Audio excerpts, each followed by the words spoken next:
ਵਾਹਿਗੁਰੂ।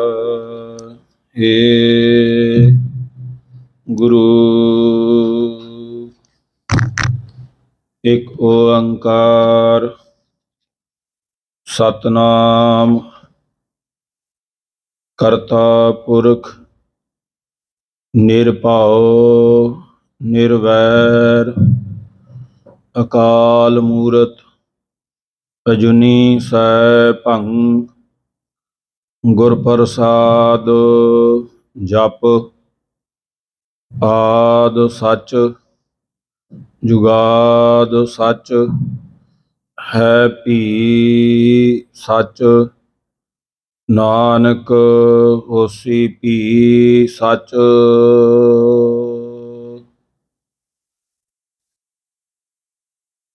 ਚੱਕਰ ਚਿਹਨ ਅਰ ਵਰਨ ਜਾਤ ਅਰ ਪਾਤ ਨਾਹਿਨ ਜਿਹੇ ਰੂਪ ਰੰਗ ਅਰ ਰੇਖ ਭੇਖ ਕੋ ਕਹਿ ਨਾ ਸਕਤ ਕੇਹੇ।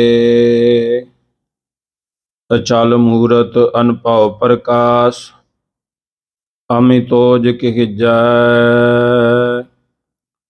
ਕੋਟ ਇੰਦਰ ਇੰਦਰਾਣ ਸਾਹੇ ਸਾਹਾਣ ਗਣਿਜੈ। ਤਿਰਭਵਨ ਮਹੀਪ ਸੁਰ ਨਰ ਅਸੁਰ ਨੇਤ ਨੇਤ ਬਨ ਤਰੈਣ ਕਹਿਤ ਤੋਇ ਸਰਬ ਨਾਮ ਕਥੈ ਕਵਨ ਕਰਮ ਨਾਮ ਵਰਣਤ ਸੁਮਤ। ਮੂਖ ਊਚਰੈ ਸ਼ਾਸਤਰ ਖਟ ਪਿੰਗ ਗਿਰਨ ਚੜ ਜਾਏ ਅੰਧ ਲਖੈ ਬਦਰੋ ਸੁਣੈ ਜੋ ਕਾਲ ਕਿਰਪਾ ਕਰਾਏ। ਕਹਾਂ ਬੁੱਧ ਪ੍ਰਭ ਤੁਸ਼ ਹਮਾਰੀ ਵਰਨ ਸਕੈ ਮਹਿਮਾ ਜੋ ਤਿਹਾਰੀ। ਹਮ ਨਾ ਸਕਤ ਕਰ ਸਿਫਤ ਤੁਮਾਰੀ ਆਪ ਲਿਹੋ ਤੁਮ ਕਥਾ ਸੁਧਾਰੀ।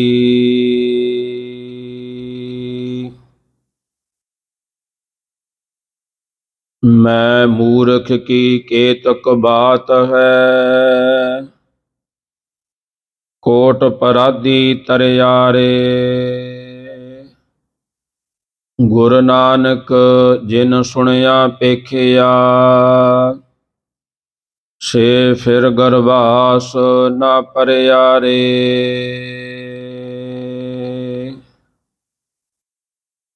ਡੰਡਾਉਤ ਬੰਧਨ ਅਨਕ ਵਾਰ ਸਰਬ ਕਲਾ ਸਮਰੱਥ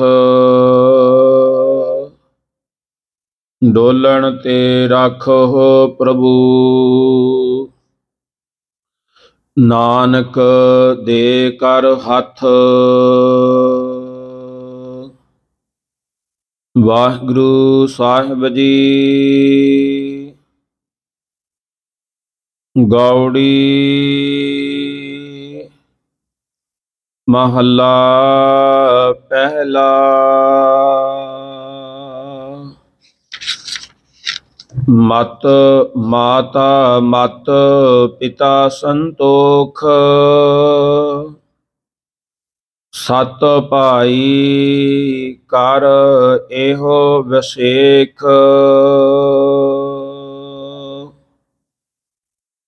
ਕਹਿਣਾ ਹੈ ਕਿਛ ਕਹਿਣ ਨ ਜਾਏ ਤੋ ਕੁਦਰਤ ਕੀਮਤ ਨਹੀਂ ਪਾਏ। ਰਹਾਉ ਸਰਮ ਸੁਰਤ ਦੋਏ ਸਸੁਰ ਭਏ ਕਰਨੀ ਕਾਮਣ ਕਰ ਮਨ ਲਏ। ਸਾਹ ਸੰਜੋਗ ਬਿਆਹੋ ਬਿਜੋਗ ਸਚ ਸੰਤਤ ਕਹੋ ਨਾਨਕ ਜੋਗ।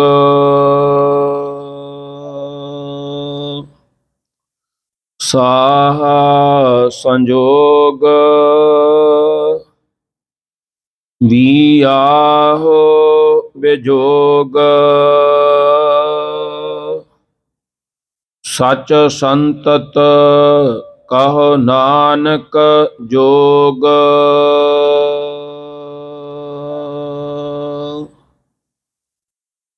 ਵਾਹਿਗੁਰੂ ਜੀ ਕਾ ਖਾਲਸਾ, ਵਾਹਿਗੁਰੂ ਜੀ ਕੀ ਫਤਿਹ। ਸਾਹਿਬੇ ਕਮਾਲ, ਚੌਰ ਛਤਰ ਤਖਤ ਦੇ ਮਾਲਕ, ਸ਼ਬਦ ਅਵਤਾਰ, ਦੁਨੀਆ ਦੇ ਸਾਂਝੇ ਰਹਿਬਰ, ਪਾਤਸ਼ਾਹ ਸਾਹਿਬ ਸ੍ਰੀ ਗੁਰੂ ਗ੍ਰੰਥ ਸਾਹਿਬ ਜੀ ਮਹਾਰਾਜ ਜੀ ਦੀ ਹਜ਼ੂਰੀ ਵਿੱਚ ਸਜੀ ਸਰਬੱਤ ਸੰਗਤ ਜੀਓ, ਗੁਰੂ ਫਤਿਹ ਪ੍ਰਵਾਨ ਕਰੋ ਜੀ। ਗੱਜ ਕੇ ਆਖੋ ਜੀ, ਵਾਹਿਗੁਰੂ ਜੀ ਕਾ ਖਾਲਸਾ, ਵਾਹਿਗੁਰੂ ਜੀ ਕੀ ਫਤਿਹ। ਆਪ ਸਰਬੱਤ ਸੰਗਤਾਂ ਵੱਡੇ ਭਾਗਾਂ ਵਾਲੇ ਹੋ ਜੋ ਅੰਮ੍ਰਿਤ ਵੇਲੇ ਤੋਂ ਲੈ ਕਰਕੇ ਪਾਤਸ਼ਾਹ ਜੀ ਦੇ ਦਰਸ਼ਨ ਦੀਦਾਰੇ ਪਵਿੱਤਰ ਅੰਮ੍ਰਿਤਮਈ ਗੁਰਬਾਣੀ ਦੇ ਅੰਮ੍ਰਿਤ ਵੇਲੇ ਦੇ ਨਿਤਨੇਮ ਸ਼ਰਾਵਣ ਕੀਤੇ। ਗੁਰੂ ਕੇ ਪਿਆਰਿਆਂ ਪਾਸੋਂ ਹਰ ਜਸ ਕੀਰਤਨ ਸ਼ਰਾਵਣ ਕੀਤਾ। ਆਪ ਗੁਰੂ ਘਰ ਦੀਆਂ ਸੇਵਾਵਾਂ ਕਰਕੇ ਲਾਹੇ ਪ੍ਰਾਪਤ ਕਰ ਰਹੇ ਹੋ। ਪਾਤਸ਼ਾਹ ਜੀ ਨੇ ਕਿਰਪਾ ਬਖਸ਼ਿਸ਼ਾਂ ਕੀਤੀਆਂ ਹਨ। ਕਥਾ ਦਾ ਸਮਾਂ ਹੋਇਆ ਹੈ। ਆਓ ਆਪਾਂ ਕਥਾ ਦੀ ਸਾਂਝ ਪਾਈਏ। ਮਹਾਰਾਜ ਜੀ ਆਪਣੀ ਪਵਿੱਤਰ ਕਥਾ ਦੇ ਵਿੱਚ ਸਾਨੂੰ ਕੀ ਫਰਮਾਨ ਕਰ ਰਹੇ ਹਨ। ਕਥਾ ਸ਼ਰਾਵਣ ਕਰਨ ਤੋਂ ਪਹਿਲਾਂ ਆਪਣੇ ਮਨ ਬਿਰਤੀਆਂ ਨੂੰ ਕਰੀਏ ਇਕਾਗਰ। ਸਾਰੇ ਰਲ ਕੇ ਬੋਲੀਏ ਜੀ, ਸਤਿਨਾਮ ਸ੍ਰੀ ਵਾਹਿਗੁਰੂ।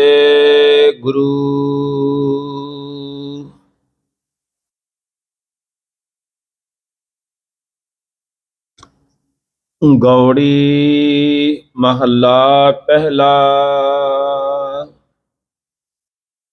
ਧੰਨ ਧੰਨ ਸਾਹਿਬ ਸ੍ਰੀ ਗੁਰੂ ਗ੍ਰੰਥ ਸਾਹਿਬ ਜੀ ਮਹਾਰਾਜ ਜੀ ਨੇ ਤੁਰਠ ਕਰਕੇ ਆਪਣੀਆਂ ਕਿਰਪਾ ਬਖਸ਼ਿਸ਼ਾਂ ਕਰਦਿਆਂ ਹੋਇਆਂ ਲੜੀਵਾਰ ਕਥਾ ਜੋ ਚੰਗੇ ਭਾਗਾਂ ਦੀ ਨਿਸ਼ਾਨੀ ਹੈ, ਜਿਨ੍ਹਾਂ ਅਸਥਾਨਾਂ ਦੇ ਉੱਪਰ ਗੁਰ ਇਤਿਹਾਸ ਲੜੀਵਾਰ ਕਥਾ ਹੁੰਦੀ ਹੈ। ਲੜੀਵਾਰ ਕਥਾ ਧੰਨ ਧੰਨ ਸਾਹਿਬ ਸ੍ਰੀ ਗੁਰੂ ਗ੍ਰੰਥ ਸਾਹਿਬ ਜੀ ਮਹਾਰਾਜ ਜੀ ਦੇ 151 ਅੰਗ ਦੇ ਉੱਪਰ ਪਹੁੰਚੀ ਹੈ। ਧੰਨ ਧੰਨ ਸਾਹਿਬ ਸ੍ਰੀ ਗੁਰੂ ਗ੍ਰੰਥ ਸਾਹਿਬ ਜੀ ਮਹਾਰਾਜ ਅੱਜ ਦੀ ਕਥਾ ਦੇ ਵਿੱਚ ਧੰਨ ਧੰਨ ਸਾਹਿਬ ਸ੍ਰੀ ਗੁਰੂ ਨਾਨਕ ਦੇਵ ਸਾਹਿਬ ਜੀ ਮਹਾਰਾਜ ਜੀ ਦੇ ਮੁਖਾਰ ਬਿੰਦ ਦੇ ਵਿੱਚੋਂ ਉਚਾਰਨ ਹੋਈ ਧੁਰਕੀ ਬਾਣੀ ਦੇ ਵਿੱਚੋਂ ਬਖਸ਼ਿਸ਼ਾਂ ਕਰਦੇ ਹਨ। ਗੌੜੀ ਮਹੱਲਾ ਪਹਿਲਾ। ਗੌੜੀ ਰਾਗਣੀ ਮਹੱਲਾ ਪਹਿਲਾ। ਪਹਿਲੇ ਪਾਤਸ਼ਾਹ ਸਾਹਿਬ ਸ੍ਰੀ ਗੁਰੂ ਨਾਨਕ ਦੇਵ ਸਾਹਿਬ ਜੀ ਮਹਾਰਾਜ ਜੀ ਨੇ ਉਚਾਰਨ ਕੀਤਾ। ਜਿਸ ਵੇਲੇ ਸਤਿਗੁਰੂ ਸ੍ਰੀ ਗੁਰੂ ਨਾਨਕ ਦੇਵ ਸਾਹਿਬ ਜੀ ਮਹਾਰਾਜ ਸੰਸਾਰ ਦੀ ਕਲਿਆਣ ਕਰਦੇ ਹੋਏ ਆਪਣੇ ਸਹੁਰੇ ਨਗਰ ਪੱਖੋ ਕੇ ਰੰਧਾਵੇ ਭਾਈ ਅਜਿੱਤੇ ਰੰਧਾਵੇ ਦੇ ਖੂਹ ਤੇ ਪਹੁੰਚੇ। ਕਿਉਂਕਿ ਜਿੱਥੇ ਹੋਰ ਸੰਗਤਾਂ ਸੀ ਜੋ ਭੌਰਿਆਂ ਦੀ ਨਿਆਈ ਸੀ, ਉਹਨਾਂ ਨੂੰ ਗੁਰੂ ਨਾਨਕ ਦੇਵ ਸਾਹਿਬ ਜੀ ਮਹਾਰਾਜ ਜੀ ਦੇ ਆਉਣ ਦਾ ਪਤਾ ਚੱਲਿਆ ਤੇ ਉਹ ਸਾਰੀਆਂ ਸੰਗਤਾਂ ਗੁਰੂ ਨਾਨਕ ਦੇਵ ਸਾਹਿਬ ਜੀ ਮਹਾਰਾਜ ਜੀ ਦੇ ਦਰਸ਼ਨ ਕਰਨ ਵਾਸਤੇ ਪਹੁੰਚੀਆਂ। ਉੱਥੇ ਹੀ ਸ੍ਰੀ ਗੁਰੂ ਨਾਨਕ ਦੇਵ ਸਾਹਿਬ ਜੀ ਮਹਾਰਾਜ ਜੀ ਦੇ ਸਹੁਰਾ ਬਾਬਾ ਮੂਲ ਚੰਦ ਜੀ ਨੂੰ ਪਤਾ ਲੱਗਿਆ, ਉਹਨਾਂ ਦੀ ਸੱਸ ਨੂੰ ਪਤਾ ਲੱਗਿਆ, ਤੇ ਉਹ ਬਾਬਾ ਮੂਲ ਚੰਦ ਜੀ ਭਾਈ ਅਜਿੱਤੇ ਰੰਧਾਵੇ ਨੂੰ ਨਾਲ ਲੈ ਕਰਕੇ ਸ੍ਰੀ ਗੁਰੂ ਨਾਨਕ ਦੇਵ ਸਾਹਿਬ ਜੀ ਨੂੰ ਮਿਲਣ ਆਏ। ਜਦੋਂ ਪਾਤਸ਼ਾਹ ਜੀ ਨੂੰ ਮਿਲਣ ਆਏ, ਗੁਰੂ ਨਾਨਕ ਦੇਵ ਸਾਹਿਬ ਜੀ ਮਹਾਰਾਜ ਜੀ ਦਾ ਫਕੀਰੀ ਲਿਬਾਸ ਦੇਖ ਕਰਕੇ ਮੂਲ ਚੰਦ ਨੇ ਬੜੇ ਹੀ ਕਠੋਰ ਵਚਨ ਕੀਤੇ।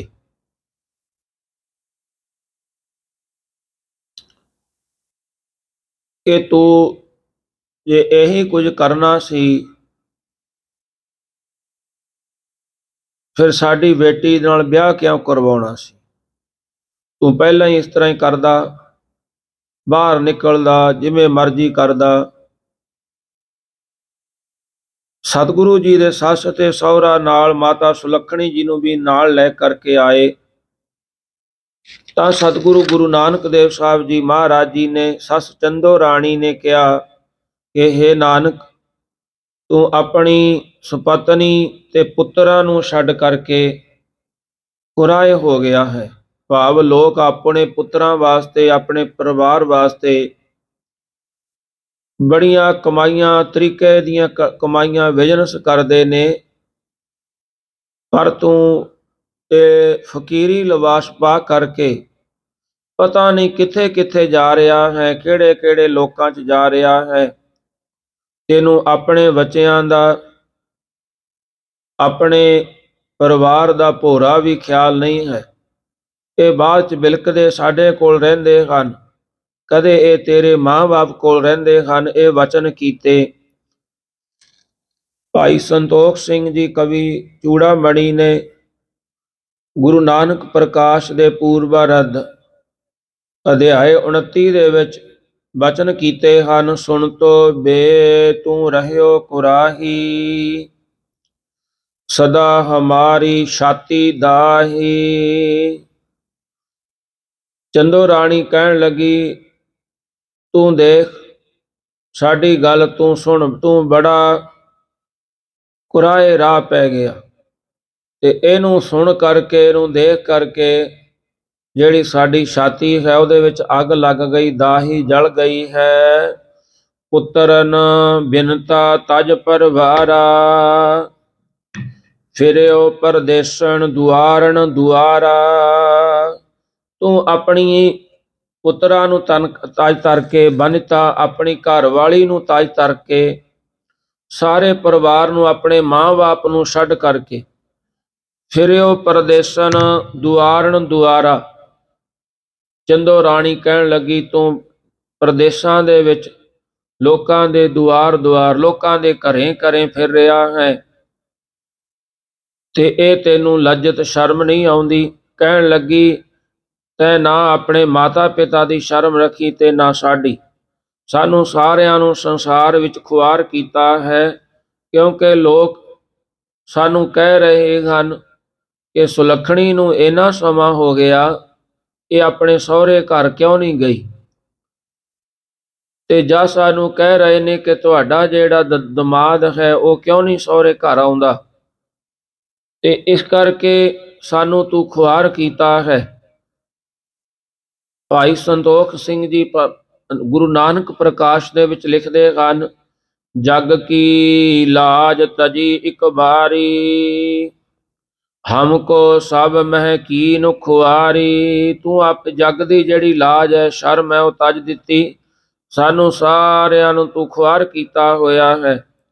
ਤੇ ਜਦੋਂ ਇਹ ਵਚਨ ਕਰਕੇ ਚੰਦੋ ਰਾਣੀ ਤੇ ਬਾਬਾ ਮੂਲ ਚੰਦ ਜੀ ਖੜ ਗਏ, ਚੁੱਪ ਕਰ ਗਏ, ਤਾਂ ਉਸ ਵੇਲੇ ਗੁਰੂ ਸਤਿਗੁਰੂ ਜੀ ਨੇ ਕਿਹਾ ਕਿ ਅਸਾਂ ਨੇ ਤਾਂ ਹੋਰ ਹੀ ਮਾਤਾ ਪਿਤਾ, ਸੱਸ ਸਹੁਰਾ ਆਦਿ ਸੰਬੰਧੀ ਬਣਾ ਲਏ ਹਨ। ਸਤਿਗੁਰੂ ਜੀ ਨੇ ਉਹਨਾਂ ਨੂੰ ਆਤਮਿਕ ਉਪਦੇਸ਼ ਦੇਣ ਲਈ ਅੰਤਰੀਵੀ ਭਾਵ ਵਿੱਚ ਜੋ ਅੱਜ ਦਾ ਸ਼ਬਦ ਹੈ ਇਸ ਦਾ ਉਚਾਰਨ ਕੀਤਾ। ਮਤ ਮਾਤਾ ਪਿਤਾ ਸੰਤੋਖ,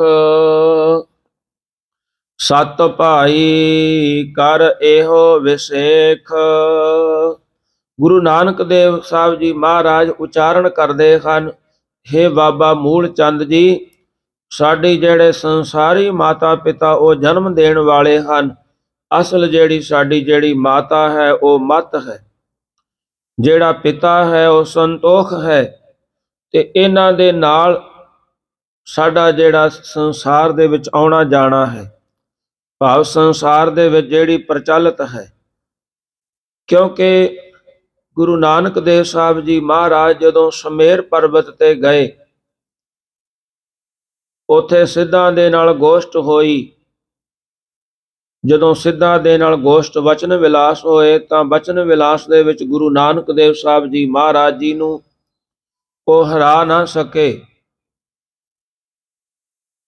ਗੁਰੂ ਨਾਨਕ ਦੇਵ ਸਾਹਿਬ ਜੀ ਨੂੰ ਆਪਣੀਆਂ ਗੱਲਾਂ ਨਾ ਮਨਾ ਸਕੇ ਤਾਂ ਉਹਨਾਂ ਨੇ ਫਿਰ ਇਹ ਐਸਾ ਕੀਤਾ ਕਿ ਉਹਨਾਂ ਨੇ ਆਪਣੀਆਂ ਜਿਹੜੀਆਂ ਸ਼ਕਤੀਆਂ ਸਨ ਉਹਨਾਂ ਦੇ ਨਾਲ ਕੋਈ ਮੁਖ ਦੇ ਵਿੱਚੋਂ ਅੱਗ ਕੱਢਣ ਲੱਗ ਗਿਆ, ਕੋਈ ਸ਼ੇਰ ਦਾ ਰੂਪ ਹੋ ਗਿਆ, ਕੋਈ ਪੰਖ ਲਾ ਕਰਕੇ ਉੱਡਣ ਲੱਗ ਪਿਆ, ਕਿਸੇ ਨੇ ਦਰਖਤ ਪੱਟ ਕਰਕੇ ਉਹਨੂੰ ਆਪਣੇ ਹੱਥ ਦੇ ਵਿੱਚ ਚੌਰ ਦੇ ਵਾਂਗ ਫੇਰਨ ਲੱਗ ਪਿਆ। ਐਸੀਆਂ ਸ਼ਕਤੀਆਂ ਦੇ ਨਾਲ ਗੁਰੂ ਨਾਨਕ ਦੇਵ ਸਾਹਿਬ ਜੀ ਨੂੰ ਡਰਾਉਣਾ ਕੀਤਾ। ਮਹਾਰਾਜ ਗੁਰੂ ਨਾਨਕ ਦੇਵ ਸਾਹਿਬ ਜੀ ਕਹਿਣ ਲੱਗੇ, ਜੋ ਗੁਰਬਾਣੀ ਦੇ ਵਿੱਚ ਅੰਕਿਤ ਹੈ, ਅਵਧੂ ਤੇਰੀ ਮੱਤ ਕੁਸਤੀ ਆਈ, ਅਵਧੂ ਤੇਰੀ ਮਾਂ ਕੁਸਤੀ ਆਈ। ਮਾਂ ਦਾ ਮਤਲਬ ਹੈ ਜਿਹੜੀ ਤੈਨੂੰ ਤੇਰੀ ਮੱਤ ਆ ਗਈ ਨਾ, ਇਹ ਕਿ ਮੈਂ ਜੋ ਵੀ ਮੇਰੇ ਸਾਹਮਣੇ ਆਵੇ ਉਹਨੂੰ ਮੈਂ ਜਿੱਤਾਂ, ਗੋਸ਼ਟ ਕਰਕੇ ਵਚਨ ਵਿਲਾਸ ਕਰਕੇ ਜਿੱਤ ਲਵਾਂ। ਜੇ ਵਚਨ ਵਿਲਾਸ ਕਰਕੇ ਨਾ ਜਿੱਤਿਆ ਜਾਵੇ ਤਾਂ ਮੈਂ ਆਪਣੀਆਂ ਸ਼ਕਤੀਆਂ ਦੇ ਨਾਲ ਉਹਨੂੰ ਜਿੱਤ ਲਵਾਂ। ਮਹਾਰਾਜ ਜੀ ਕਹਿੰਦੇ, ਇਸ ਕਰਕੇ ਜਿਹੜੀ ਤੇਰੀ ਮਾਂ ਹੈ ਨਾ, ਉਹ ਕਸੂਤੀ ਭਾਵ ਐਸੀ ਬੁਰੀ ਆ ਗਈ ਹੈ ਮੱਤ ਤੈਨੂੰ ਕਿ ਉਹ ਮੱਤ ਨੂੰ ਤੂੰ ਸਿੱਧੇ ਪਾਸੇ ਸਿੱਧੇ ਕਾਰਜ ਵੱਲ ਨਹੀਂ ਲਾਉਂਦਾ। ਇੱਥੇ ਮਹਾਰਾਜ ਫਰਮਾਨ ਕਰਦੇ ਹਨ, ਮੱਤ ਮਾਤਾ, ਜਿਹੜੀ ਮੱਤ ਹੈ ਉਹ ਮਾਂ ਹੈ ਸਾਡੀ, ਪਿਤਾ ਸੰਤੋਖ, ਜੋ ਸੰਤੋਖ ਰੱਖਣਾ ਹੈ। ਕਿਉਂਕਿ ਸੰਤੋਖ ਦੀ ਜਿਹੜੀ ਗੱਲ ਹੈ, ਜਿਸ ਨੂੰ ਇਹ ਸੰਤੋਖ ਆ ਗਿਆ ਤੇ ਉਹਦੇ ਉੱਪਰ ਸਤਿਗੁਰੂ ਜੀ ਦੀਆਂ ਕਿਰਪਾ ਬਖਸ਼ਿਸ਼ਾਂ ਹੋ ਜਾਂਦੀਆਂ ਨੇ। ਪਰ ਜਿਹੜਾ ਸੰਤੋਖ ਹੈ ਇਹ ਹਰ ਇੱਕ ਨੂੰ ਆਉਣਾ ਮੁਸ਼ਕਲ ਹੈ, ਕਿਉਂਕਿ ਸੰਤੋਖ ਹੀ ਬੰਦੇ ਨੂੰ ਆਪਣੀ ਜਗ੍ਹਾ ਦੇ ਉੱਪਰ ਰੋਕ ਕੇ ਰੱਖਦਾ ਹੈ। ਜਦੋਂ ਸੰਤੋਖ ਹਲ ਜਾਂਦਾ ਹੈ, ਫਿਰ ਮਨੁੱਖ ਦੂਜੇ ਦੀਆਂ ਚੀਜ਼ਾਂ ਦੇ ਉੱਪਰ ਅੱਖ ਰੱਖ ਕਰਕੇ ਉਹਨਾਂ ਨੂੰ ਹਥਿਆਉਣ ਵਾਸਤੇ, ਖੋਹਣ ਵਾਸਤੇ ਚੱਲਦਾ ਹੈ। ਗੁਰੂ ਤੇਗ ਬਹਾਦਰ ਸਾਹਿਬ ਜੀ ਮਹਾਰਾਜ ਇਸ ਬਾਬਤ ਕਹਿ ਰਹੇ ਹਨ, ਮਾਈ ਮੈਂ ਕਿਹ ਵਿਦ ਲਖੋਂ ਗੁਸਾਈ, ਮਹਾ ਮੋਹ ਅਗਿਆਨ ਤਿਮਰ ਮੋਹ ਮਨ ਰਹਿਓ ਉਰਜਾਈ। ਮਾਈ ਦਾ ਮਤਲਬ ਹੈ, ਹੇ ਮੇਰੀ ਮੱਤ, ਕਿਹੜੀ ਵਿਧੀ ਦੇ ਨਾਲ ਪਰਮਾਤਮਾ ਵਾਹਿਗੁਰੂ ਨੂੰ ਜਾਣਨਾ ਕਰੀਏ। ਕਿਉਂਕਿ ਮੱਤੇ ਤੂੰ ਤਾਂ ਤਿਮਰ ਮਹਾ ਮੋਹ ਅਗਿਆਨ ਤਿਮਰ ਮੋਹ ਮਨ, ਜਿਹੜਾ ਮੇਰਾ ਮਨ ਹੈ ਉਹ ਮਹਾ ਮੋਹ ਦੇ ਵਿੱਚ, ਅਗਿਆਨ ਦੇ ਵਿੱਚ, ਤਿਮਰ ਹਨੇਰੇ ਦੇ ਵਿੱਚ ਰਹਿਓ ਉਰਜਾਈ। ਉਹ ਤਾਂ ਜਿਹੜਾ ਮਨ ਹੈ ਉਹ ਤਾਂ ਇਹਨਾਂ ਚੀਜ਼ਾਂ ਦੇ ਵਿੱਚ ਉਲਝ ਗਿਆ ਕਿ ਪਰਮਾਤਮਾ ਵਾਹਿਗੁਰੂ ਦੇ ਨਾਮ ਸਿਮਰਨ ਵੱਲ ਨਹੀਂ ਲੱਗ ਰਿਹਾ। ਸਕਲ ਜਨਮ ਭਰਮ ਹੀ ਭਰਮ ਖੋਇਓ, ਨਹਿ ਅਸਥਿਰ ਮਤ ਪਾਈ। ਮਹਾਰਾਜ ਜੀ ਕਹਿੰਦੇ, ਸਾਰੇ ਜਿਹੜੇ ਜਨਮ ਸੀ ਨਾ ਉਹ ਭਰਮ ਦੇ ਵਿੱਚ ਹੀ ਖੋਦੇ। ਭਰਮ ਕੀ ਹੈ, ਅਸੀਂ ਹਰ ਇੱਕ ਨੂੰ ਆਪਣਾ ਬਣਾਉਨੇ ਆ, ਪਰ ਇੱਕ ਸਮੇਂ ਆ ਕਰਕੇ ਸਰੀਰ ਵੀ ਆਪਣਾ ਨਹੀਂ ਰਹਿੰਦਾ। ਕਿਉਂਕਿ ਇਹ ਸਰੀਰ ਦੇ ਵਿੱਚੋਂ ਵੀ ਆਤਮਾ ਚਲੀ ਜਾਂਦੀ ਹੈ, ਸਰੀਰ ਇੱਥੇ ਫੋਕਟ ਰਹਿ ਜਾਂਦਾ। ਸਾਡੇ ਜਿਹੜੇ ਪਿਛਲੇ ਨੇ, ਜਿਹੜੇ ਸਾਡੇ ਧੀਆਂ ਪੁੱਤਰ ਮਾਂ ਬਾਪ ਰਹਿ ਜਾਂਦੇ ਨੇ, ਜਿਨ੍ਹਾਂ ਨੂੰ ਅਸੀਂ ਆਪਣਾ ਬਣਾਉਣ ਵਾਸਤੇ ਬੜੀਆਂ ਕਮਾਈਆਂ ਕਰਕੇ, ਸ਼ੁਭ ਅਸ਼ੁਭ ਐਸੀਆਂ ਠੱਗੀਆਂ ਚੋਰੀਆਂ ਦੀਆਂ ਕਮਾਈਆਂ ਕਰ ਕਰਕੇ ਉਹਨਾਂ ਨੂੰ ਦਿੱਤੀਆਂ, ਤੇ ਉਹਨਾਂ ਨੇ ਆਖਰ ਸਮੇਂ ਉਹ ਰਹਿੰਦੇ ਸਰੀਰ ਨੂੰ ਵੀ ਸੰਸਕਾਰ ਕਰ ਦੇਣਾ ਹੈ। ਮਹਾਰਾਜ ਜੀ ਫਰਮਾਨ ਕਰਦੇ ਹਨ, ਵਿਖਿਆ ਸਖਤ ਰਹਿਓ ਨਿਸਵਸਰ ਨਹਿ ਛੁੱਟੀ ਅਦਮਾਈ। ਭਾਵ ਸਾਰਾ ਦਿਨ ਵਿਖਿਆ ਦੇ ਵਿੱਚ ਹੀ ਰਚਿਆ ਰਹਿਣਾ। ਇਹ ਜਿਹੜੀ ਅਦਮਾਈ ਹੈ, ਜਿਹੜੀ ਮੱਤ ਹੈ, ਇਹ ਕਦੇ ਵੀ ਨਹੀਂ ਵਿਹਲੀ ਹੋਈ। ਸਾਰਾ ਦਿਨ ਠੱਗੀਆਂ ਚੋਰੀਆਂ ਦੇ ਵਿੱਚ। ਮਹਾਰਾਜ ਜੀ ਫਰਮਾਨ ਕਰਦੇ ਹਨ, ਜਨ ਨਾਨਕ ਮੈਂ ਨਾਹੂ ਨਾਹੇ ਕੋਊ ਗੁਣ ਰਾਖ ਲਿਓ ਸਰਨਾਈ। ਹੈ ਮਹਾਰਾਜ, ਕੋਈ ਗੁਣ ਨਹੀਂ ਹੈ।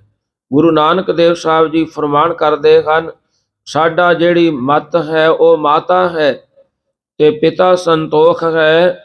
ਮਹਾਰਾਜ ਜੀ ਫਰਮਾਨ ਕਰਦੇ ਹਨ, ਸਤ ਭਾਈ ਕਰ ਇਹੋ ਵਿਸੇਖ।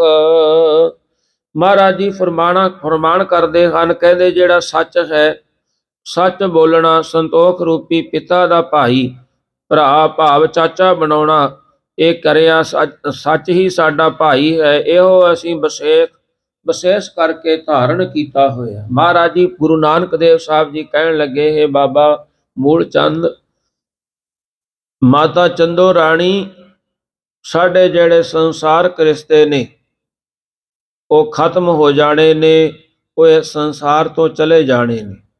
ਜਿਹੜੇ ਇਸ ਆਤਮਾ ਦੇ ਨਾਲ ਨਿਭਣ ਵਾਲੇ ਰਿਸ਼ਤੇ ਨੇ, ਸੰਤ ਸੰਤੋਖ ਤੇ ਇਸ ਨਾਮ ਸਿਮਰਨ ਵਾਲੀ ਜਿਹੜੀ ਮੱਤ ਹੈ, ਤੇ ਇਹਨਾਂ ਨਾਲ ਸਾਡੇ ਪੱਕੇ ਰਿਸ਼ਤੇ ਪੈ ਗਏ ਹਨ। ਇਸ ਕਰਕੇ ਸਾਨੂੰ ਬਾਹਰੀ ਰਿਸ਼ਤਿਆਂ ਦੀ ਕੋਈ ਜ਼ਰੂਰਤ ਨਹੀਂ ਹੈ, ਕਿਉਂਕਿ ਜੋ ਨਾਮ ਸਿਮਰਨ ਕਰਨ ਲੱਗ ਜਾਂਦਾ ਹੈ, ਜਿੱਥੇ ਉਹ ਸੰਸਾਰੀ ਜਿਹੜੀਆਂ ਉਪਾਧੀਆਂ ਨੂੰ ਛੱਡ ਕਰਕੇ, ਸਾਰੇ ਸਰਕਾਰੀ ਉਪਾਧੀਆਂ ਦਾ, ਵੱਡੇ ਉਪਾਧੀਆਂ ਦਾ ਡਰ ਛੱਡ ਕਰਕੇ ਨਾਮ ਸਿਮਰਨ ਵਿੱਚ ਪੈ ਜਾਂਦਾ ਹੈ, ਉੱਥੇ ਉਹ ਆਪਣੇ ਪਰਿਵਾਰਕ ਰਿਸ਼ਤਿਆਂ ਨੂੰ ਵੀ ਦੂਰ ਕਰ ਦਿੰਦਾ ਹੈ। ਕਿਉਂਕਿ ਜ਼ਿਆਦਾਤਰ ਪਰਿਵਾਰਕ ਰਿਸ਼ਤੇ ਨੇ ਜਿਹੜੇ ਉਹ ਰੱਬ ਦੀ ਭਗਤੀ ਤੋਂ ਲੱਗਣ ਤੋਂ ਰੋਕ ਦਿੰਦੇ ਨੇ। ਹੁਣ ਆਪਾਂ ਸਾਰੇ ਕਮਾਈ ਕਰਦੇ ਹਾਂ, ਕਿਸੇ 100 ਦੇ ਵਿੱਚੋਂ ਇੱਕ ਅੱਧਾ ਬਾਪੂ ਐਸਾ ਹੋਵੇਗਾ ਜਿਹੜਾ ਆਪਣੇ ਪੁੱਤਰ ਨੂੰ ਕਮਾਈ ਫੜਨ ਸਮੇਂ ਕਵੇ ਵੀ ਇਹ ਠੱਗੀ ਤਾਂ ਨਹੀਂ ਮਾਰ ਕੇ ਲੈ ਕੇ ਆਇਆ, ਕਿਸੇ ਦੀ ਚੋਰੀ ਤਾਂ ਨਹੀਂ ਕੀਤੀ, ਕਿਸੇ ਦਾ ਹੱਕ ਤਾਂ ਨਹੀਂ ਖਾਦਾ। ਨਹੀਂ, ਜਦੋਂ ਆਪਾਂ ਕਮਾਈ ਫੜਾਵਾਂਗੇ, ਬਾਪੂ ਨੇ ਪੁੱਛਣਾ ਕਿੰਨੇ ਲੈ ਕੇ ਆਏ ਆ। ਜੇ ਪਿਛਲੇ ਮਹੀਨੇ ਨੂੰ ਘੱਟ ਹੋਏ ਤਾਂ ਉਹਨੇ ਸਵਾਲ ਕਰਨਾ ਵੀ ਐਤਕੀ ਘੱਟ ਕਿਉਂ ਨੇ।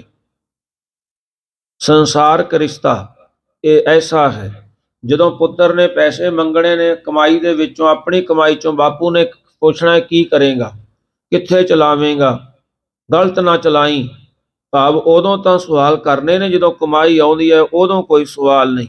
ਉਦੋਂ ਨਹੀਂ ਕਹਿਣਾ ਵੀ ਤੂੰ ਇਹ ਕਮਾਈ ਕਿਤੇ 2 ਨੰਬਰ ਦੀ ਕਮਾਈ ਦਾ ਪੈਸਾ ਤਾਂ ਨਹੀਂ ਇਕੱਠਾ ਕਰੀ ਜਾਂਦਾ, ਕਿਤੇ ਕਿਸੇ ਨਾਲ ਠੱਗੀਆਂ, ਕਿਸੇ ਦਾ ਖੂਨ ਚੂਸ ਕੇ ਤਾਂ ਨਹੀਂ ਸਾਨੂੰ ਲੈ ਕੇ ਦਿੰਦਾ। ਨਹੀਂ, ਪਰ ਉਦੋਂ ਜਿਹੜੀ ਕਮਾਈ ਹੁੰਦੀ ਹੈ, ਇਹ ਜਿਹੜਾ ਪਿਤਾ ਹੈ ਨਹੀਂ ਪੁੱਛਦਾ, ਸੰਸਾਰੀ ਪਿਤਾ। ਪਰ ਜਿਹੜਾ ਸੰਤੋਖ ਪਿਤਾ ਹੈ, ਇਹ ਪੁੱਛਣਾ ਕਰਦਾ ਹੈ, ਮੌਕੇ ਤੇ ਕਹਿਣਾ ਕਰਦਾ ਕਿ ਜਿਹੜੀ ਤੂੰ ਕਮਾਈ ਕਰਦਾ ਹੈ ਵਿਖਿਆ ਦੀ ਹੈ, ਇਸ ਨੂੰ ਇਕੱਠੀ ਨਾ ਕਰ, ਇਸ ਨੂੰ ਅੰਗੀ ਨਾ ਕਰ, ਕਿਉਂਕਿ ਇਹਦੇ ਨਾਲ ਤੇਰਾ ਤੇ ਤੇਰੇ ਪਰਿਵਾਰ ਦਾ ਦੋਨਾਂ ਦਾ ਨੁਕਸਾਨ ਹੋ ਜਾਵੇਗਾ। ਮਹਾਰਾਜ ਜੀ ਫਰਮਾਨ ਕਰਦੇ ਹਨ, ਕਹਿੰਦੇ ਭਾਈ ਅਸੀਂ ਤਾਂ ਇਸੇ ਵਿਸ਼ੇਸ਼ ਕਰਕੇ ਜਿਹੜਾ ਸਤ ਸੰਤੋਖ ਨੂੰ ਧਾਰਨ ਕੀਤਾ ਹੈ, ਮਾਤਾ ਨੂੰ ਆਪਣੀ ਮਾਂ ਬਣਾਇਆ ਹੈ। ਕਹਿਣਾ ਹੈ ਕਿਛ ਕਹਿਣ ਨਾ ਜਾਏ, ਤੋ ਕੁਦਰਤ ਕੀਮਤ ਨਹੀਂ ਪਾਏ। ਹੁਣ ਮਹਾਰਾਜ ਜੀ ਫਰਮਾਨ ਕਰਦੇ ਹਨ, ਕਹਿੰਦੇ ਜਿਹੜਾ ਭਾਈ ਕੁਝ ਕਹਿਣਾ ਹੈ, ਹੇ ਪਰਮੇਸ਼ਰ ਤੁਹਾਡਾ ਜਸ ਕਥਨ ਦਾ ਕਰੀਦਾ ਹੈ, ਪਰ ਸਾਥੋਂ ਕੁਝ ਕਹਿਣਾ ਨਹੀਂ ਜਾਇਆ ਜਾਂਦਾ। ਭਾਵ ਹੁਕਮ ਤੋਂ ਬਿਨਾਂ, ਪਰਮਾਤਮਾ ਦੇ ਹੁਕਮ ਤੋਂ ਬਿਨਾਂ ਇਹ ਸਿਮਰਨ ਵੀ ਨਹੀਂ ਹੁੰਦਾ। ਵਾਹਿਗੁਰੂ ਦੇ ਹੁਕਮ ਤੋਂ ਬਿਨਾਂ ਇਹ ਚੀਜ਼ਾਂ ਨੇ ਜਿਹੜੀਆਂ ਸਤ ਸੰਤੋਖ ਦੀਆਂ, ਇਹ ਧਾਰਨ ਵੀ ਨਹੀਂ ਕਰੀਆਂ ਜਾਂਦੀਆਂ। ਕਿਉਂਕਿ ਜਦੋਂ ਉਹਦਾ ਹੁਕਮ ਹੁੰਦਾ, ਪਰਮਾਤਮਾ ਕਿਰਪਾ ਬਖਸ਼ਿਸ਼ਾਂ ਕਰਦਾ, ਉਦੋਂ ਹੀ ਇਹ ਚੀਜ਼ਾਂ ਨੂੰ ਧਾਰਨ ਕਰਕੇ ਮਨੁੱਖ ਫਿਰ ਦੁਨੀਆ ਦੇ ਵਿੱਚ ਚੱਲਦਾ ਹੈ। ਜਿਵੇਂ ਸਤਿਗੁਰੂ ਜੀ ਫਰਮਾਨ ਕਰਦੇ ਹਨ, ਸਤਿਗੁਰ ਤੇ ਗਿਆਨ ਪਾਇਆ, ਹਰ ਤਤ ਵਿਚਾਰਾ, ਮਤ ਮਲੀਨ ਪ੍ਰਗਟ ਭਈ ਜਪ ਨਾਮ ਮੁਰਾਰਾ। ਮਹਾਰਾਜ ਜੀ ਫਰਮਾਨ ਕਰਦੇ ਹਨ, ਕਹਿੰਦੇ ਇਹ ਜਦੋਂ ਸਤਿਗੁਰੂ ਦੇ ਉੱਪਰ ਗਿਆਨ ਪਾਇਆ ਨਾ, ਸਤਿਗੁਰੂ ਜੀ ਨੇ ਕਿਰਪਾ ਤਰੁੱਠ ਕਰਕੇ ਬਖਸ਼ਿਸ਼ਾਂ ਕੀਤੀਆਂ, ਗਿਆਨ ਵਾਹਿਗੁਰੂ ਦਾ ਨਾਮ ਸਿਮਰਨ ਇਸ ਮਤ ਦੇ ਵਿੱਚ ਪਿਆ, ਤਾਂ ਉਹ ਤਤ ਦੀ ਵਿਚਾਰ ਹੋਈ। ਮਹਾਰਾਜ ਜੀ ਫਰਮਾਨ ਕਰਦੇ ਹਨ, ਮਤ ਮਲੀਨ ਪ੍ਰਗਟ ਭਈ ਜਪ ਨਾਮ ਬੁਰਾਰਾ। ਜਿਹੜੀ ਮਲੀਨ ਮਤ ਸੀ ਨਾ, ਜਿਸ ਨੂੰ ਮਹਾਰਾਜ ਜੀ ਨੇ ਫਰਮਾਨ ਕੀਤਾ ਹੈ, ਇਸ ਮਨ ਕੋ ਜਨਮ ਜਨਮ ਕੀ, ਇਸ ਮਨ ਕੋ ਮਲ ਲਾਗੀ, ਕਾਲਾ ਹੋਆ ਸਿਆਹੋ, ਖੰਨਲੀ ਧੋਤੀ ਉਜਲੀ ਨਾ ਹੋਵਈ, ਜੇ ਸੋ ਧੋਵਣ ਪਾਹੋ। ਮਹਾਰਾਜ ਜੀ ਕਹਿੰਦੇ ਇਹ ਐਸੀ ਮੱਤ ਹੈ ਜਿਹੜੀ ਜਨਮਾਂ ਜਨਮਾਂ ਦੀ ਇਹਨੂੰ ਮੈਲ ਲੱਗ ਗਈ, ਤੇ ਜਨਮਾਂ ਜਨਮਾਂ ਦੀ ਮੈਲ ਲੱਗੀ। ਮਹਾਰਾਜ ਜੀ ਕਹਿੰਦੇ ਇਹ ਖੰਨਲੀ ਧੋਤੀ ਉਜਲੀ ਨਾ ਹੋਵੇ। ਇਹ ਜਿਵੇਂ ਕੋਲੂ ਦੀ ਲੀੜ ਜਿਹੜੀ ਤੇਲ ਰੋਕਣ ਵਾਸਤੋਂ ਉਹਦੇ ਸੁਰਾਖ ਦੇ ਵਿੱਚ ਲਾਈ ਜਾਂਦੀ ਹੈ, ਮਹਾਰਾਜ ਜੀ ਕਹਿੰਦੇ ਉਹਦੇ ਵਾਂਗ ਇਹ ਹੋ ਗਿਆ। ਜੇ ਉਸ ਖੰਦਲੀ ਨੂੰ 100 ਧੋਵਣ ਵੀ ਪਾਓ ਫਿਰ ਵੀ ਉਹ ਉਜਲੀ ਨਹੀਂ ਹੁੰਦੀ, ਭਾਵ ਉਹ ਸਾਫ਼ ਨਹੀਂ ਹੁੰਦੀ। ਇਸੇ ਤਰ੍ਹਾਂ ਜਿਹੜੀ ਇਹ ਮੱਤ ਹੈ, ਸਿਮਰਨ ਤੋਂ ਬਿਨਾਂ ਇਹ ਮੱਤ ਮਹਾਰਾਜ ਜੀ ਕਹਿੰਦੇ ਉਜਲੀ ਨਹੀਂ ਹੁੰਦੀ। ਕਿਉਂਕਿ ਪਾਤਸ਼ਾਹ ਜੀ ਫਰਮਾਨ ਕਰਦੇ ਹਨ, ਭਰੀਐ ਹੱਥ ਪੈਰ ਤਨ ਦੇਹ, ਪਾਣੀ ਧੋਤੈ ਉੱਤਰ ਸੋ ਖੇਹ, ਮੂਤ ਪਲੀਤੀ ਕੱਪੜ ਹੋਏ, ਦੇ ਸਾਬੂਨ ਲਈਐ ਉਹ ਧੋਏ। ਮਹਾਰਾਜ ਜੀ ਫਰਮਾਨ ਕਰਦੇ ਹਨ, ਭਰੀਐ ਮੱਥ ਪਾਪਾਂ ਕੈ ਸੰਗ, ਉਹ ਧੋਪੈ ਨਾਵੈ ਕੈ ਰੰਗ। ਮਹਾਰਾਜ ਜੀ ਕਹਿੰਦੇ ਜਿਹੜੀ ਸਾਡੀ ਮੱਤ ਹੈ ਨਾ, ਉਹ ਪਾਪਾਂ ਦੇ ਸੰਗ, ਜਿਹੜੇ ਅਸੀਂ ਪਾਪ ਕਰਦੇ ਹਾਂ, ਇਹਨਾਂ ਨਾਲ ਭਰ ਗਈ, ਤੇ ਇਹਨਾਂ ਨਾਲ ਭਰ ਕਰਕੇ ਐਸੀ ਹੋ ਗਈ। ਮਹਾਰਾਜ ਜੀ ਕਹਿੰਦੇ ਇਹਨੂੰ ਧੋਣ ਵਾਸਤੇ ਸਿਮਰਨ ਚਾਹੀਦਾ, ਵਾਹਿਗੁਰੂ ਦਾ ਨਾਮ ਸਿਮਰਨ ਚਾਹੀਦਾ। ਤੇ ਫਿਰ ਕਹਿਣਾ ਹੈ ਕਿਛ ਕਹਿਣ ਨਾ ਜਾਏ, ਜਿਹੜਾ ਅਸੀਂ ਹੋਰ ਕਹਿੰਦੇ ਆ, ਮਹਾਰਾਜ ਜੀ ਫਰਮਾਨ ਕਰਦੇ ਹਨ, ਕਹਿੰਦੇ ਉਹ ਕਹਿਣਾ ਫਿਰ ਬਿਰਥਾ ਹੀ ਜਾਂਦਾ ਹੈ। ਹੇ ਪਰਮੇਸ਼ਰ, ਤੁਹਾਡਾ ਜਸ ਕਹਿਣਾ, ਇੱਕ ਕਥਨ ਜਿਹੜਾ ਪਰਮਾਤਮਾ ਦਾ ਜਸ ਹੈ, ਕਿਛ ਕਹਿਣ ਨਾ ਜਾਏ, ਉਹ ਫਿਰ ਜਿਹੜਾ ਸਾਥੋਂ ਨਹੀਂ ਹੁੰਦਾ। ਕਿਉਂਕਿ ਮਹਾਰਾਜ ਜੀ ਨੇ ਇਸ ਬਾਬਤ ਫਰਮਾਨ ਕੀਤਾ ਹੈ, ਆਖਣ ਔਖਾ ਸਾਚਾ ਨਾਉ, ਭਾਵ ਰੱਬ ਦਾ ਸਿਮਰਨ ਹੈ ਜਿਹੜਾ ਸਭ ਤੋਂ ਵੱਧ ਔਖਾ ਹੈ। ਸਿਮਰਨ ਕਰਨਾ, ਜਿਵੇਂ ਸਾਖੀ ਹੈ ਗੁਰਸਿੱਖ ਦੀ, ਉਹ ਕਹਿਣ ਲੱਗੇ ਜਿਹੜੇ ਦਿਹਾੜੀਦਾਰ ਸੀ ਵੀ ਇਹਨਾਂ ਨੂੰ ਮੌਜ ਹੈ, ਇਹ ਹਰ ਸਮੇਂ ਮਾਲਾ ਲੈ ਕਰਕੇ ਫਿਰਦੇ ਨੇ, ਚਿੱਟੇ ਕੱਪੜੇ ਪਾਉਂਦੇ ਨੇ, ਬੜੀ ਮੌਜ ਹੈ। ਤੇ ਉਸ ਗੁਰਸਿੱਖ ਨੂੰ ਇਹ ਬਚਨ ਸੁਣੇ, ਉਹ ਗੇੜਾ ਦੇ ਕੇ ਆ ਕਰਕੇ ਕਹਿਣ ਲੱਗੇ ਵੀ ਮੈਂ ਤੁਹਾਨੂੰ ਦਿਹਾੜੀ ਦੇਣੀ ਹੈ, ਕੁਝ ਕੰਮ ਕਰਵਾਉਣਾ, ਤੇ ਜਿਹੜਾ ਮੈਂ ਕੰਮ ਕਵਾਂਗਾ ਉਹ ਕੰਮ ਕਰਨਾ।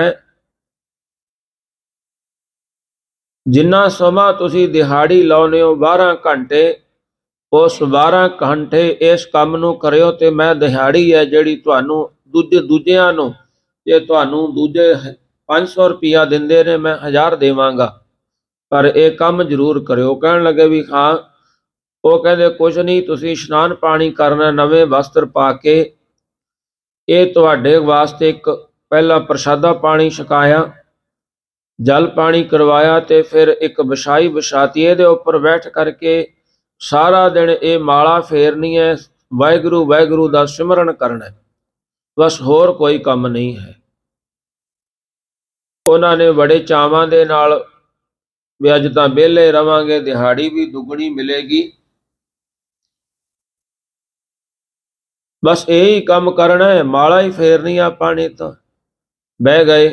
ਜਦੋਂ ਬਹਿ ਕਰਕੇ ਸਮਾਂ ਬਤੀਤ ਹੋਇਆ, ਹੁਣ ਆਪਾਂ ਦੇਖਦੇ ਹਾਂ ਨਾ, ਕਈ ਵਾਰੀ ਦਰਬਾਰ ਸਾਹਿਬ ਦੇ ਵਿੱਚ ਜਦੋਂ ਐਸਾ ਬੰਦਾ ਆ ਜਾਂਦਾ, ਉਹ ਪਹਿਲਾਂ ਬੈਠਾ, ਫਿਰ ਵਾਸੀਆਂ ਲੈਣ ਲੱਗ ਜਾਂਦਾ, ਵੱਡੀਆਂ ਵੱਡੀਆਂ ਵਾਸੀਆਂ ਲੈਂਦਾ, ਵਾਸੀਆਂ ਤੋਂ ਖਹਿੜਾ ਛੁੱਟਦਾ, ਤੇ ਫਿਰ ਉਹ ਚਾਰ ਸਪੇਰੇ ਦੇਖਦਾ ਵੀ ਕੌਣ ਆਇਆ, ਕਿਵੇਂ ਆਇਆ। ਉਹ ਜਾਂ ਫਿਰ ਇੱਕ ਗੱਲ ਹੋਰ ਹੈ, ਜੇ ਕੋਈ ਸੇਵਾਦਾਰ ਕੋਈ ਸੇਵਾ ਕਰੀ ਜਾਂਦਾ ਹੈ, ਉਹ ਉਹਦੀ ਪਰਖੀ ਕਰਦਾ ਵੀ ਇਹਦੇ ਕੱਪੜੇ ਕਿਹੋ ਜਿਹੇ ਪਾਏ ਨੇ, ਇਹੋ ਜਿਹੇ ਕੱਪੜਿਆਂ ਨਾਲ ਸੇਵਾ ਨਹੀਂ ਹੋ ਸਕਦੀ, ਜਾਂ ਇਹਨੂੰ ਐ ਨਹੀਂ ਕਰਨਾ ਚਾਹੀਦਾ, ਭਾਵ ਐਸੀਆਂ ਗੱਲਾਂ। ਕਿਉਂਕਿ ਜਿਹੜਾ ਕਾਰਜ ਕਰਨ ਵਾਸਤੇ ਦਰਬਾਰ ਸਾਹਿਬ 'ਚ ਆਇਆ, ਉਹ ਤਾਂ ਪਹਿਲਾਂ ਤੋਂ ਹੀ ਨਹੀਂ ਕਰਿਆ, ਪਹਿਲਾਂ ਸ਼ੁਰੂ ਤੋਂ ਹੀ ਪਹਿਲਾਂ ਰੁਮਾਲਿਆਂ ਦੇ ਵੱਲ ਨਿਗਾਹ ਮਾਰੀ, ਕਿਹੋ ਜਿਹੇ ਰੰਗ ਦੇ ਨੇ, ਕਿਵੇਂ ਲਾਏ ਨੇ, ਫਿਰ ਉਸ ਤੋਂ ਬਾਅਦ ਸੰਗਤ ਵੱਲ ਨਿਗਾਹ ਮਾਰੀ, ਕੌਣ ਕੌਣ ਬੈਠਾ, ਉਹਨਾਂ ਨੇ ਕਿਹੋ ਜਿਹੇ ਵਸਤਰ ਪਾਏ ਨੇ, ਫਿਰ ਬਹਿ ਕਰਕੇ ਜਿਹੜਾ ਕੋਈ ਪ੍ਰਚਾਰਕ ਕਥਾ ਉਹਦੇ ਵੱਲ ਦੇਖਣਾ, ਇਹ ਕੀ ਕਰਦਾ। ਫਿਰ ਉਵਾਸੀਆਂ ਲਈ ਜਾਣੀਆਂ, ਸੁਸਤਾਈ ਜਾਣਾ, ਬੈਠਾ ਕਥਾ ਦੇ ਵਿੱਚ, ਕਥਾ ਨਾ ਸੁਣਨੀ। ਤੇ ਜਦੋਂ ਐਸਾ ਹਾਲ ਹੋ ਜਾਂਦਾ ਭਾਵ ਫਿਰ ਆਖਰ ਨੂੰ ਉਹ ਉੱਠ ਕੇ ਤੁਰ ਜਾਂਦਾ ਵੀ ਇਹ ਤਾਂ ਪਤਾ ਨਹੀਂ ਹਜੇ ਕਿੰਨਾ ਕੁ ਸਮਾਂ ਲਾਉਣਗੇ। ਗੁਰਸਿੱਖ ਕਹਿਣ ਲੱਗਾ ਵੀ ਦੇਖੋ ਤੁਸੀਂ ਸਿਰਫ ਮਾਲਾ ਹੀ ਫੇਰਨੀ ਹੈ। ਸ਼ੌਂਕੀ ਸ਼ੌਂਕੀ ਮਾਲਾ ਫੜੀ, ਜਦੋਂ 1 ਘੰਟਾ ਟੱਪਿਆ ਮਾਲਾ ਫੇਰਦਿਆਂ ਨੂੰ, ਸਾਰੇ ਹੱਥ ਬੰਨ੍ਹ ਕੇ ਖੜੇ ਹੋ ਗਏ।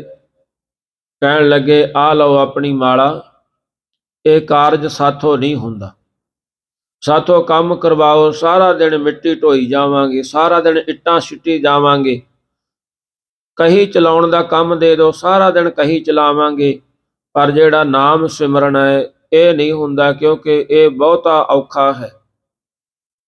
ਤੇ ਇਹ ਮਾਲਾ ਫੜ ਕੇ ਤਾਂ ਨੀਂਦ ਆਉਣ ਲੱਗ ਪਈ, ਪੈਣ ਨੂੰ ਜੀ ਕਰਨ ਲੱਗ ਪਿਆ।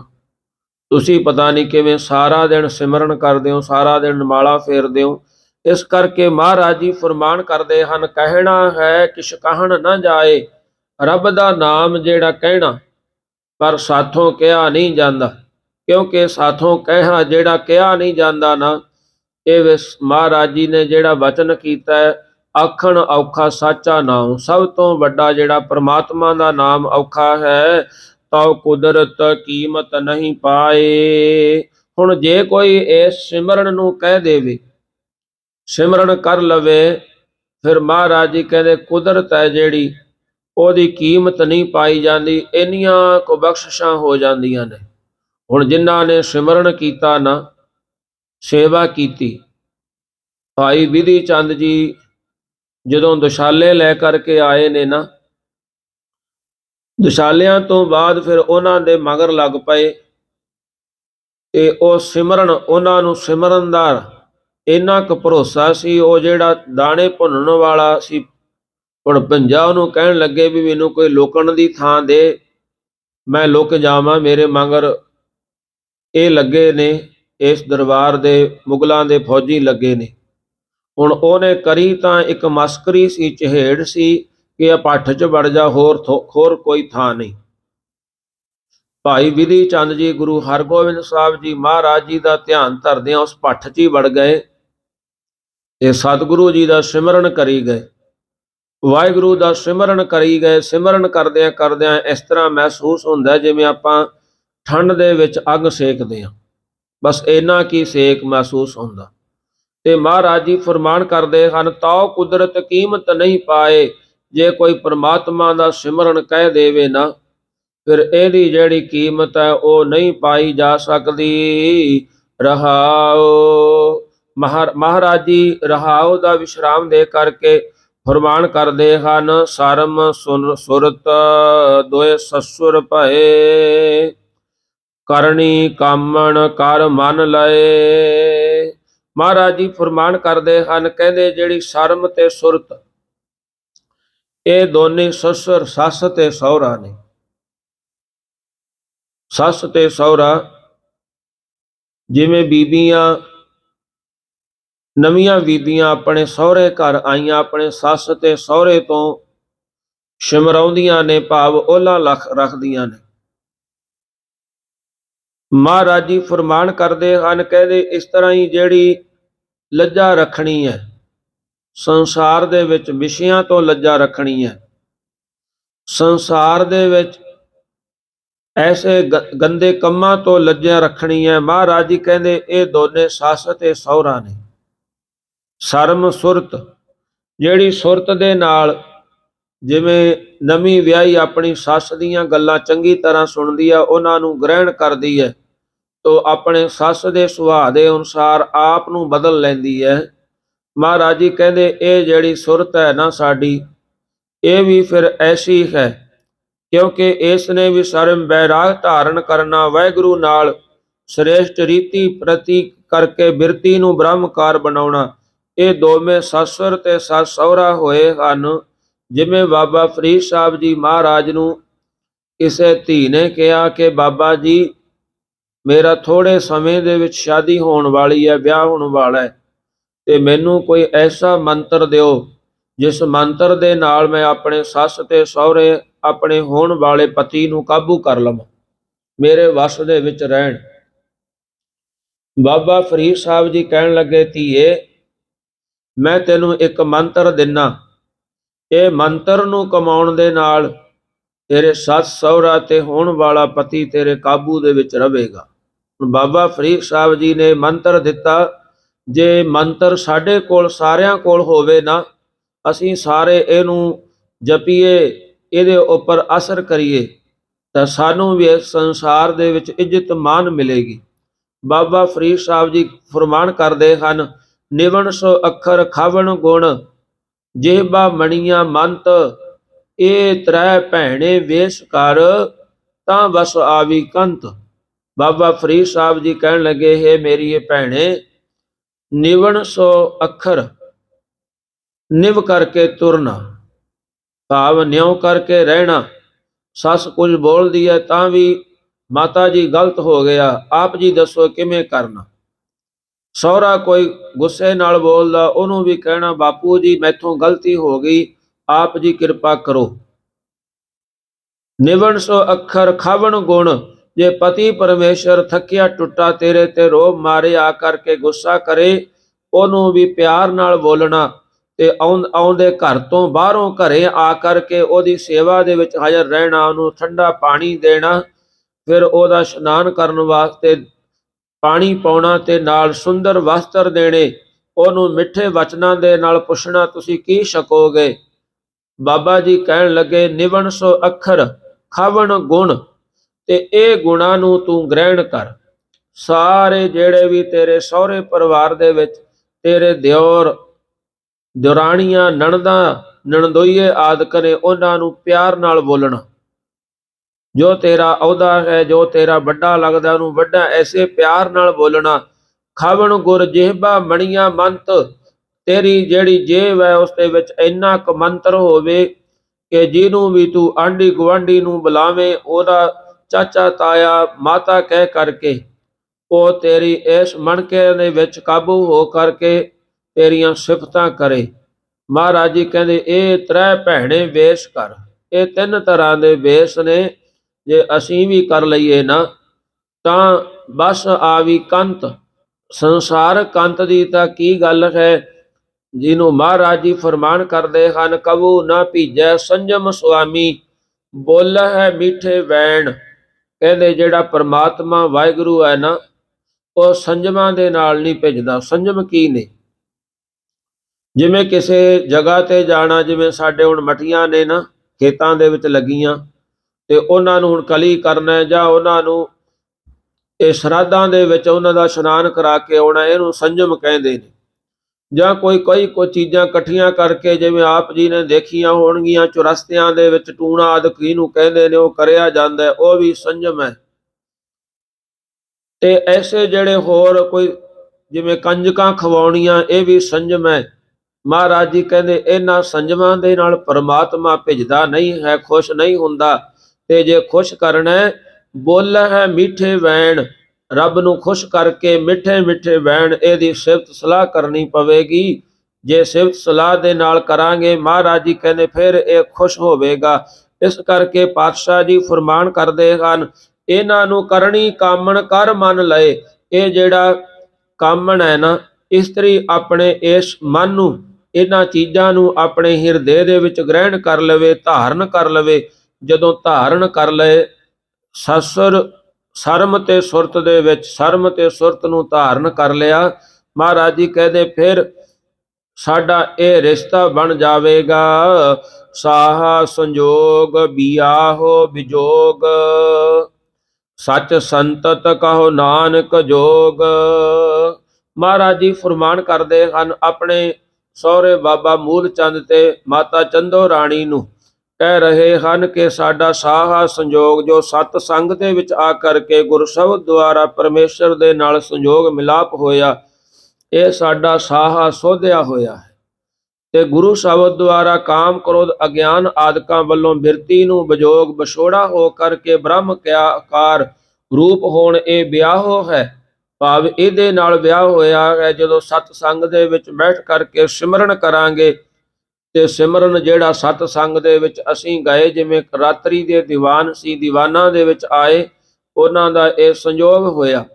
ਦੀਵਾਨਾਂ ਦੇ ਵਿੱਚ ਬਹਿ ਕਰਕੇ ਚੰਗੀਆਂ ਗੱਲਾਂ ਗੁਰੂ ਰਾਮਦਾਸ ਜੀ ਮਹਾਰਾਜ ਜੀ ਦੀਆਂ ਜਿਹੜੀਆਂ ਸਾਖੀਆਂ ਸੁਣਾਈਆਂ ਗਈਆਂ। ਭਾਈ ਦੇਸ ਰਾਜ ਜੀ ਜਿਹੜੇ ਹਰਿਮੰਦਰ ਸਾਹਿਬ ਦੇ ਮਿਸਤਰੀ ਸਨ, ਜੱਸਾ ਸਿੰਘ ਆਹਲੂਵਾਲੀਏ ਦੇ ਸਮੇਂ, ਤੇ ਉਹਨਾਂ ਨੇ ਜੋ ਉਪਦੇਸ਼ ਕੀਤਾ, ਕਿਉਂਕਿ ਉਹਨਾਂ ਨੇ ਜੱਸਾ ਸਿੰਘ ਆਹਲੂਵਾਲੀਆ ਜਿਹੜੀ ਮਾਇਆ ਸੀ, ਜਾਂ ਹੋਰ ਸਿੱਖ ਸਰਦਾਰ ਜਿਹੜੀ ਮਾਇਆ ਸੀ ਨਾ, ਉਹ ਲਿਆ ਕਰਕੇ ਦੇਸ ਰਾਜ ਨੂੰ ਦੇ ਦਿੰਦੇ ਸੀ, ਬੋਰੀਆਂ ਭਰ ਕੇ ਵੀ ਲੈ ਦੇਸ ਰਾਜ, ਤੂੰ ਹਰਿਮੰਦਰ ਸਾਹਿਬ ਤੇ ਲਾ ਕਰਕੇ ਬਣਾਉਣਾ ਆਪਣੇ ਹਿਸਾਬ ਦੇ ਨਾਲ। ਹੁਣ ਦੇਸ ਰਾਜ ਸੀ। ਉਸ ਰਾਤ ਵੀ ਭਾਈ ਜੀਵਾ ਸਿੰਘ ਜੀ ਨੇ ਇੱਕ ਸਾਖੀ ਸੁਣਾਈ ਹੈ ਇਹ, ਕਿ ਉਸ ਦੇ ਘਰ ਵਾਲੀ ਕਹਿਣ ਲੱਗੀ ਵੀ ਆਪਣੀ ਰਸੋਈ ਚਾਉਣ ਲੱਗ ਵੀ ਇੱਕ ਤਗਾਰੀ ਦੇ ਦਿਓ। ਦੇਸ ਰਾਜ ਕਹਿਣ ਲੱਗਾ, ਭਗਵਾਨੇ ਇਹ ਆਪਣਾ ਪੈਸਾ ਨਹੀਂ, ਇਹ ਗੁਰੂ ਰਾਮਦਾਸ ਦਾ ਪੈਸਾ ਹੈ। ਪਹਿਲਾਂ ਆਪਣੇ ਪੁੱਤਰ ਦੀ ਬਖਸ਼ਣੀ ਹੋਈ, ਔਲਾਦ ਦੀ ਬਖਸ਼ਣੀ ਹੋਈ, ਤੇ ਹੁਣ ਗੁਰੂ ਰਾਮਦਾਸ ਜੀ ਦਾ ਪੈਸਾ ਆਪਾਂ ਆਪਣੇ ਇਸ ਕੰਮ ਤੇ ਲਾ ਲਿਆ ਨਾ, ਤਾਂ ਫਿਰ ਮਨੁੱਖਾ ਜੀਵਨ ਤੋਂ ਵੀ ਜਾਵਾਂਗੇ, ਪਤਾ ਨਹੀਂ ਕਿਹੜਾ ਜੀਵਨ ਮਿਲੇਗਾ ਆਪਾਂ ਨੂੰ ਅਗਲੇ ਜਨਮ ਦੇ ਵਿੱਚ। ਭਾਈ ਦੇਸ ਰਾਜ ਵਰਗੇ ਮਿਸਤਰੀ ਜਿਨ੍ਹਾਂ ਨੇ ਗੁਰੂ ਘਰ ਦੇ ਵਿੱਚ ਇੱਕ ਈਮਾਨਦਾਰ ਹੋ ਕਰਕੇ ਜਿਹੜੇ ਸਿੰਘ ਸਰਦਾਰਾਂ ਨੇ ਮਾਇਆ ਭੇਜੀ, ਉਹਦੇ ਹਰਿਮੰਦਰ ਸਾਹਿਬ ਦੇ ਲਾ ਕਰਕੇ ਇਹ ਸੋਨਾ ਆਦਿਕ ਜਿਹੜਾ ਚੜਾਉਣਾ ਕੀਤਾ। ਪਾਤਸ਼ਾਹ ਜੀ ਫਰਮਾਨ ਕਰਦੇ ਹਨ, ਉਹਨਾਂ ਨੂੰ ਸੰਗਤ ਦੇ ਵਿੱਚੋਂ ਸਾਹ ਸੰਜੋਗ ਮਿਲਿਆ, ਤੇ ਫਿਰ ਜਦੋਂ ਸੰਗਤ ਦੇ ਵਿੱਚ ਬਹਿ ਕਰਕੇ ਵਿਆਹੋ ਵਿਜੋਗ, ਵਿਆਹੋ ਦਾ ਮਤਲਬ ਹੈ ਸੰਗਤ ਦੇ ਵਿੱਚ ਬੈਠ ਕਰਕੇ ਪਤਾ ਲੱਗਿਆ ਕਿ ਸਾਨੂੰ ਕਾਮ, ਕ੍ਰੋਧ, ਲੋਭ, ਮੋਹ, ਹੰਕਾਰ ਇਹ ਚੀਜ਼ਾਂ ਤੰਗ ਕਰਦੀਆਂ ਨੇ, ਉਹਨਾਂ ਤੋਂ ਵਿਛੋੜਾ ਕਰ ਦਿੱਤਾ। ਪਾਤਸ਼ਾਹ ਜੀ ਫਰਮਾਨ ਕਰਦੇ ਹਨ, ਸੱਚ ਸੰਤਤ ਕਹੋ ਨਾਨਕ ਜੋਗ। ਮਹਾਰਾਜ ਜੀ ਫਰਮਾਨ ਕਰਦੇ ਹਨ, ਇਹ ਭਾਈ ਭਲੀ ਪ੍ਰਕਾਰ ਪਰਮਾਤਮਾ ਦੇ ਨਾਲ ਜੁੜਨਾ ਜਿਹੜਾ ਇਹ ਵਿਆਹ ਹੋਇਆ ਹੈ, ਸੱਚ ਸੰਤਤ ਜਿਹੜੇ ਆਪਣੇ ਨਿਜ ਸਰੂਪ ਦੀ ਪ੍ਰਾਪਤੀ ਦਾ ਅਰਪੋਖ ਪ੍ਰਤੱਖ ਬ੍ਰਹਮ ਗਿਆਨ ਹੋਣਾ ਹੈ, ਇਹੀ ਸਾਡੀ ਸੰਤਤ ਸੰਤਾਨ ਪੁੱਤਰ ਹੈ, ਜੋ ਹਰ ਪ੍ਰਕਾਰ ਜੋਗ ਲਾਇਕ ਹੈ। ਜਿਸ ਜੀਵ ਦੇ ਕੋਲ ਜਿਸ ਤਰ੍ਹਾਂ ਦਾ ਪਰਿਵਾਰ ਹੈ, ਔਲਾਦ ਹੈ, ਉਸ ਦਾ ਪਰਮੇਸ਼ਰ ਨਾਲ ਮਿਲਾਪ ਜੁੜਨਾ ਹੁੰਦਾ ਹੈ, ਤੇ ਉਸ ਦਾ ਜੰਮਣ ਮਰਨਾ ਜਿਹੜਾ ਕੱਟਿਆ ਜਾਂਦਾ ਹੈ, ਉਹ ਮੁਕਤ ਹੋ ਜਾਂਦਾ ਹੈ। ਜੋ ਗੁਰੂ ਨਾਨਕ ਦੇਵ ਸਾਹਿਬ ਜੀ ਮਹਾਰਾਜ ਜੀ ਦੇ ਇਹਨਾਂ ਵਚਨਾਂ ਦਾ ਧਿਆਨ ਰੱਖ ਕਰਕੇ ਆਪਣੇ ਜੀਵਨ ਨੂੰ ਜਿਉਣਾ ਕਰਦਾ ਹੈ। ਸੋ ਇੱਥੇ ਸ਼ਬਦ ਦੀ ਸਮਾਪਤੀ ਹੈ, ਤੇ ਨਾਲ ਹੀ ਪਾਤਸ਼ਾਹ ਜੀ ਦਾ ਜਿਹੜਾ ਬਖਸ਼ਿਸ਼ ਕੀਤਾ ਸਮਾਂ ਅਰਦਾਸ ਦਾ, ਉਹ ਵੀ ਸੰਪੂਰਨ ਹੋ ਗਿਆ ਹੈ। ਆਓ ਆਪਾਂ ਸਤਿਗੁਰੂ ਜੀ ਦੇ ਚਰਨਾਂ ਦੇ ਵਿੱਚ ਅਰਦਾਸ ਬੇਨਤੀ ਜੋਦੜੀ ਕਰੀਏ, ਤੇ ਪਹਿਲਾਂ ਆਪਾਂ 1 ਮਿੰਟ ਵਾਸਤੇ ਸਤਿਗੁਰੂ ਜੀ ਦੇ ਚਰਨਾਂ 'ਚ ਸਿਮਰਨ ਦੀ ਹਾਜ਼ਰੀ ਲਵਾਈਏ। ਉਸ ਤੋਂ ਬਾਅਦ ਫਿਰ ਅਰਦਾਸ ਬੇਨਤੀ ਜੋਦੜੀ 'ਚ ਸ਼ਾਮਲ ਹੋਵਾਂਗੇ। ਤੇ ਨਾਲ ਹੀ ਅੱਜ ਗੁਰੂ ਗੋਬਿੰਦ ਸਿੰਘ ਜੀ ਮਹਾਰਾਜ ਜੀ ਦਾ ਜੋਤੀ ਜੋਤ ਹੈ, ਜੋ ਨੰਦੇੜ ਵਿਖੇ ਪਾਤਸ਼ਾਹ ਜੀ ਨੇ ਜੋਤੀ ਜੋਤ ਸਮਾਇਆ ਸੀ, ਉਹਨਾਂ ਦਾ ਅੱਜ ਜੋਤੀ ਜੋਤ ਪੁਰਬ ਹੈ। ਉਹਨਾਂ ਨੂੰ ਵੀ ਆਪਾਂ ਨਸਤਮਸਤਕ ਹੋਈਏ। ਵਾਹਿਗੁਰੂ ਵਾਹਿਗੁਰੂ।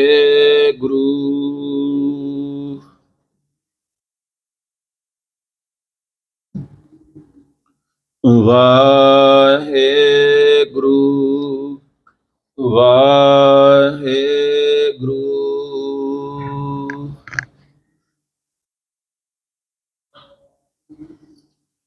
ਵਾਹਿਗੁਰੂ ਵਾਹਿਗੁਰੂ।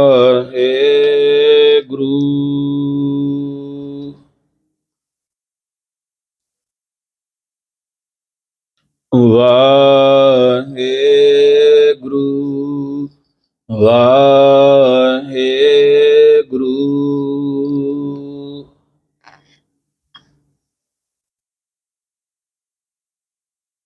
ਵਾਹਿਗੁਰੂ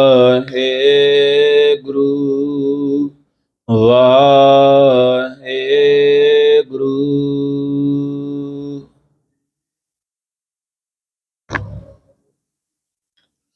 ਵਾਹਿਗੁਰੂ ਵਾਹਿਗੁਰੂ।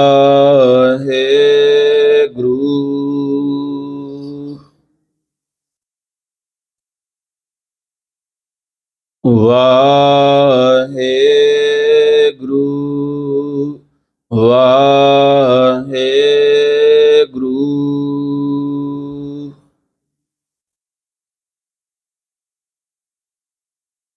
ਸਲੋਕ ਪਵਨ ਗੁਰੂ ਪਾਣੀ ਪਿਤਾ ਮਾਤਾ ਧਰਤ ਦਿਵਸ ਰਾਤ ਦੋਇ ਦਾਈ ਦਾਇਆ ਖੇਲੈ ਸਗਲ ਚੰਗਿਆਈ ਆ ਬੁਰਿਆਈ ਆ ਵਾਚੈ ਧਰਮ ਕਰਮੀ ਆਪੋ ਆਪਣੀ ਕੇ ਨੇੜੈ ਕੇ ਜਿਨੀ ਨਾਮ ਧਿਆਇਆ ਗਏ ਮਸਕਤ ਨਾਨਕ ਤੇ ਮੁਖ ਉਜਲੇ ਕੀਤੀ ਛੁਟੀ ਜਿਨੀ ਨਾਮ ਧਿਆਇਆ ਗਏ ਮਸਕਤ ਨਾਨਕ ਤੇ ਮੁਖ ਉਜਲੇ ਕੀਤੀ ਛੁਟੀ।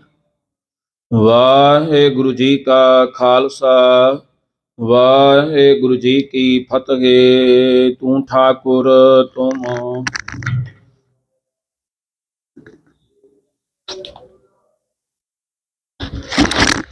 ਮਾਤ ਪਿਤਾ